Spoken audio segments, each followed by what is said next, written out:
Alright guys, it's time to get organized. I'm tired of digging through stuff to find what I need. I bought a 40 bin metal bolt bin. It's about 2 foot high, a little bit less than 2 foot high, and about 33 inches long. There's 40 bins in it. So, also, as you see the big pile of bolts here, I got a bolt assortment too that came with it. I kind of recommend the place I got this from, and I kind of don't, but we'll get more into that later. But you probably see it advertised a lot on social media and stuff. U.S. bolt kits. I thought I'd give it a shot, and if I'd have known what they do when I ordered it, I would have just ordered it directly from the company that they get these from. This cabinet actually ships from Zorro. You can get the cabinet by itself for $75 and free shipping. It'd be tax added to it. And the bolt kit came directly from U.S. Bolt Kits, and altogether it's $270 for everything. And after I got it and realized that this came from Zorro, that you can get $25 cheaper, it's actually cheaper just to order from Zorro and get the bolts from like Bolt Depot or something, which is where I usually buy stuff. I was just trying to get a complete assortment. And this goes clear up to 1/2-inch bolts, which will be on the bottom. That's the biggest ones that's in the set, and there's only like 10 of each. And I don't use them that much anyway, but you know, they're here, and I can add to them every time I put a bolt order in. I can just, you know, add some to throw in there. This is 8 inches deep, so this is not even going to a quarter way fill up the bins, you know. And the bolts that I have in stock right now, I'm going to add to these because they're all grade 5. I prefer grade 5 over grade 8 most of the time. Just depends on the application. And the grade 2 or non-graded bolts, or butter bolts as some people refer to them as, they're good for just general like sheet metal work and stuff. But if you're mounting engines or stuff, I really recommend at least a grade 5. They seem to work pretty good. But I got grade 8 kits, metric kits, and all kinds of different assortments and stuff. I was going to go with the metal drawers and have a stack that you pull out to get to the drawer, but I figured the bolt bin is just going to be easier. I don't think it's going to be the best way to go. And this ain't going to be, I'm not going to bore you all with filling everything in, but I do want to talk about a couple things first. First thing, anybody that's got a real good eye, probably already eyeing it right now, there is 2 dents in this cabinet.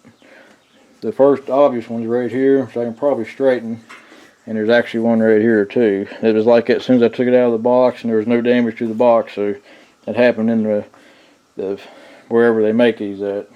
And this is metal, and it's all it seems to be pretty good quality too. Give you an idea of how big the bins are. Now, they're not super big, but it's all I need around here. And it does come with labels for the bins too, but I don't particularly like them. Now, they look like something you'd print off at your house. I mean, they're laser printed and everything, but that's perfectly fine. But you know, that's going to take up, you know, that whole area, and it's going to be white, you know, standing out. So I recently bought a label maker you seen on the tractor video. This is a label maker I'm using. There's nothing fancy at all. I bought the cheapest one I could find. And so I already printed one sample label just to do a comparison. Yeah, that's going to be a lot easier to read, I think. And, you know, put it right in the middle like that. It'll be a lot easier to see. And the black like that just looks more professional looking than these. I mean, there's nothing wrong with these. I mean, you pay for them in the kits, so you might as well use them. But it's just, you know, you all know me. I can't leave nothing alone. I got to customize everything I do. So, but I just think that'll put the Frank touch to it here. So that's what we're going to do. So I'm going to go ahead and start putting I'm going to put a label in it. All right, so this is going to be a 1/4 inch at the top, 5/16, 3/8, 7/16, and 1/2 inch. That's going to be the basic layout of this.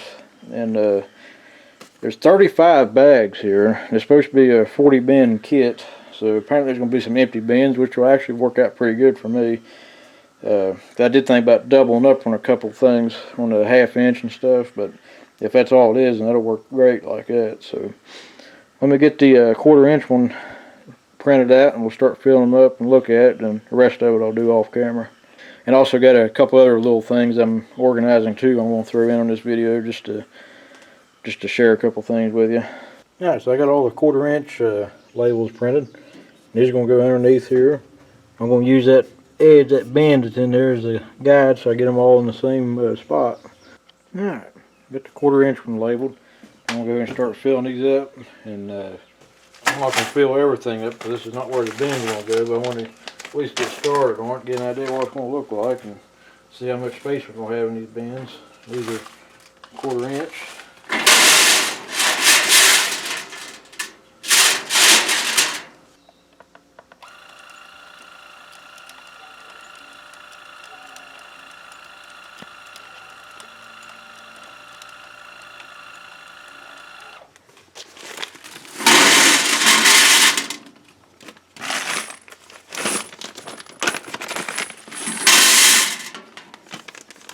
Alright, so I got all the labels done, and this is a 36 bin bolt kit for a 40 bin cabinet, and I am missing the 2.5 inch and the 1/4 inch bolts, so I'm going to contact them about that and figure out what's going on with that.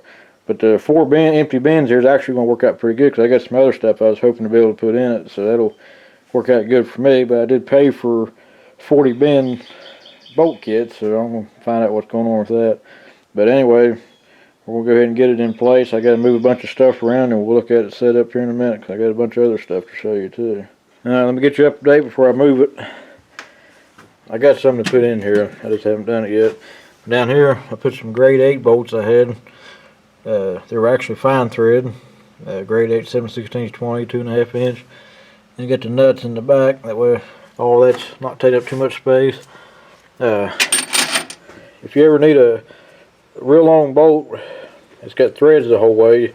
It's called a tap bolt, and I got 3 different sizes in those, just to have a little bit of variety, and sometimes those are really handy to have. So now I'm gonna go ahead and get ready to move it, and we'll look at it here in a minute. I gotta straighten everything up too. I had some more 1/4 inch and some more nuts. Oh, that's the other thing I was gonna show you. I added lock nuts in behind the lock washers. I know they'll probably get mixed up eventually. I did that on the 3 main sizes. I'll get these next time I order stuff. Well, I got a little bit for all of them. Alright guys, we'll get a close-up shot here in a minute of the bolt bin. I want to just give you an idea of where my workbench is, never mind the frog in the background. But see this tool cabinet over here, this is all parts and stuff I keep in here. And I got parts in this bin that's up here as well. And I keep carburetor cleaner and stuff like that in here.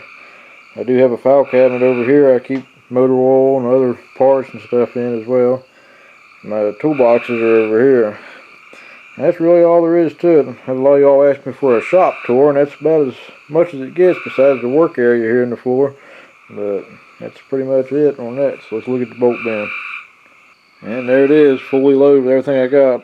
I thought I had those 2.5 inch, 1/4 inch bolts, but I don't. So I definitely have to order them, or if they won't make it good, I'll have to order some for it.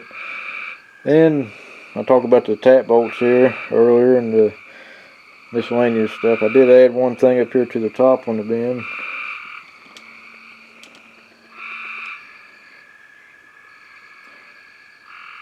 I put that on the top just to kind of make it look different. And the little bin up here I talked about with parts in it, kind of check out what's in it, get everything labeled. Some of it might be kind of hard to see. We'll get a close up on it. So we got the weed eater and chainsaw fuel filters, primer balls, shut-off valves and fuel fittings, clamps. I got 5 empty ones here in the bottom. Various fuel filters, starter gears, spark plug boots and terminals, oil plugs. These flange bolts are actually like a head bolt for like a 5 horsepower. So I got that, and carburetor mounting bolts, Philister head machine screws for mounting carburetors on tanks, sheet metal screws, just various stuff I got in stock I use all the time. You see the rectifiers, these are for like generators, valve guides. Alright, so the last thing I'm going to share in this video is my plier, and my plier drawer needs straightened up. So I just took it out of the box. I picked up one of these wire racks for it. I'm going to see what we can do. Let's look at it up close before and after. There's the before, there's the during, and the after. I took several things out that I don't use all the time that I'm going to put in other drawers, and it's really makes it a lot easier to get the tools in and out of. And had to put a couple of them in backwards. They just fit better like that.